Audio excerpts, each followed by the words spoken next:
In the final free practice session for the Austrian Grand Prix, we saw a testing Ferrari. At the Red Bull Ring in Spielberg, which this weekend hosts round 11 of the 2025 Formula One season, the Italian side continued tweaking the SF-25 setup to improve performance. It was a difficult session for the Ferrari drivers, who battled an imperfect car balance. Even with the new floor, the compromise between slow and fast corners still isn't at the level of the leaders. Now let's take a detailed look at how events unfolded for Charles Leclerc and Lewis Hamilton in the qualifying session. The SF-25 cars remained in the garage for some time before heading out on Pirelli Soft tyres. Unlike in the final free practice session, the tire warm-up phase was quicker, helping reach optimal temperature more efficiently. Charles Leclerc delivered a tidy first lap, though he ran wide at turn 4. At turn 6, he encountered traffic and could not manage his line. Lewis Hamilton, meanwhile, showed some oversteer out of turn 1 and also missed the apex at turn 4. Despite this, he was 0.2 quicker than his Monegasque teammate, gaining time mostly in Sector 2. After a short break, both returned to the track. They used the same tire set and stuck to the same warm-up strategy.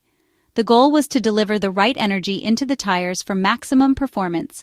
On his next attempt, Charles Leclerc made a slight correction into turn 3 and hit the apex better at turn 4. Still, the lap was not particularly fast. Lewis Hamilton was even less effective, correcting in turn 1, suffering from oversteer at turn 3, and going wide again at turn 4. The SF-25 single-seaters appeared reasonably competitive in the flowing sections, but struggled under heavy braking in Sector 1. The car also seemed unstable on throttle application, especially exiting slow corners. Both Ferrari cars safely made it through Q1. For Q2, they continued on softs, with just one set available. Charles Leclerc was the first out for the decisive phase. In his flying lap, he struggled with rear-end rotation in turn 1, costing him time, an issue noted by his race engineer, Brian Bozzi. The Italian-Danish Formula One race engineer radioed the issue and suggested a front-end balance change. Charles Leclerc requested a -1. Lewis Hamilton drove cleaner but did not improve. Both returned to the pits, with mechanics inspecting the rear of car 44 for a possible issue. Charles Leclerc's second push lap was stronger but hampered by more oversteer on corner exit at turn 4. He applied the throttle early and had to correct to avoid spinning.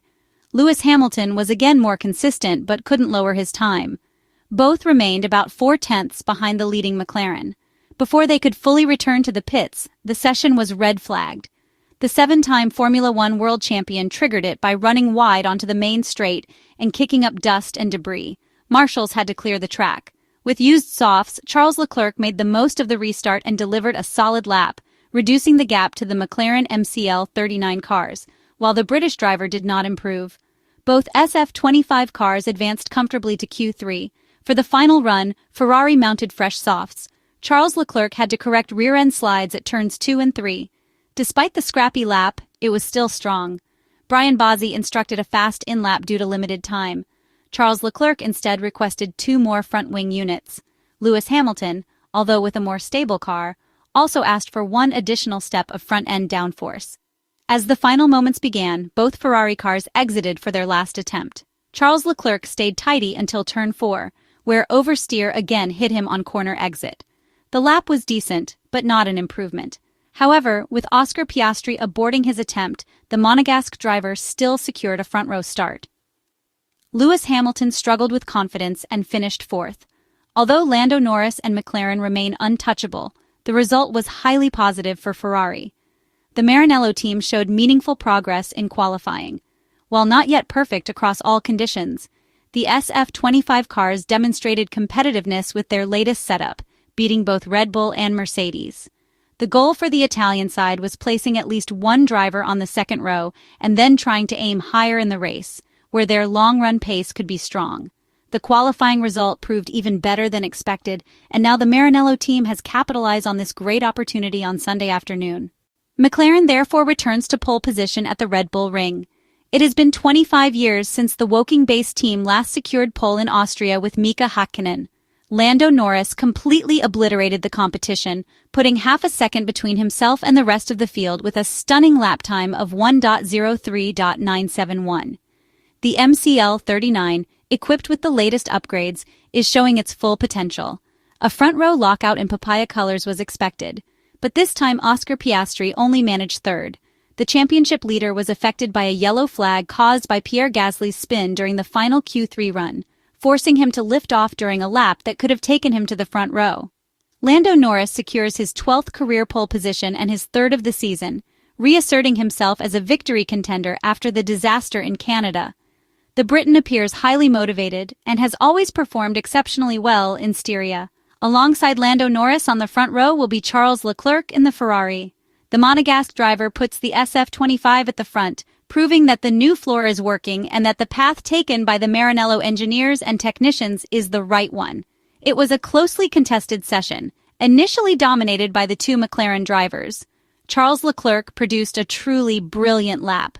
In tomorrow's race, the opening laps with DRS will be crucial to try and challenge for the lead. The Monegasque driver expressed his satisfaction, noting that it had been a long time since Monaco, since he last started on the front row.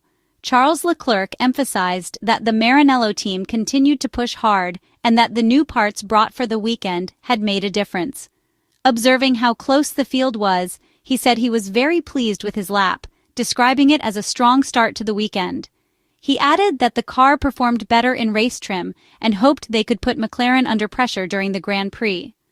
The Ferrari driver also acknowledged that the Italian side did not have the car to challenge Lando Norris outright and made it clear he did not want to take anything away from the British driver's performance. He assumed Lando Norris had done an incredible lap, although he had not seen it yet as he had just exited the car. Charles Leclerc congratulated the McLaren driver, saying he would definitely watch the lap, and concluded by affirming that Lando Norris deserved the pole, but that Ferrari would try to make things difficult for him in the race. After the troubled and disappointing Canadian Grand Prix, which was marked by both on-track struggles and speculation surrounding the team's future, the Austrian Grand Prix weekend now represents an opportunity for Ferrari to turn the page, regain composure, and refocus on track performance in order to salvage the season and lay a solid foundation for the future. It represents present tense necessary because the 3 days at the Red Bull Ring, despite a rough start for the Maranello team in the first free practice session, with Dino Beganovic replacing Charles Leclerc and Lewis Hamilton dealing with gearbox issues, are now proving to be much more encouraging for the Italian team.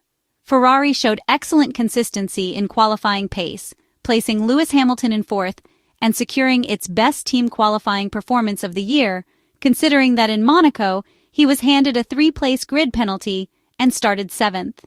This Ferrari has finally shown some solidity. After finding decent race pace during Friday's free practice sessions, the Italian side focused on qualifying preparation. A ray of light shines from Spielberg on the team's future. Lewis Hamilton himself seems to have found the right adjustments with the new floor, as he finished just 90 thousandths behind his teammate.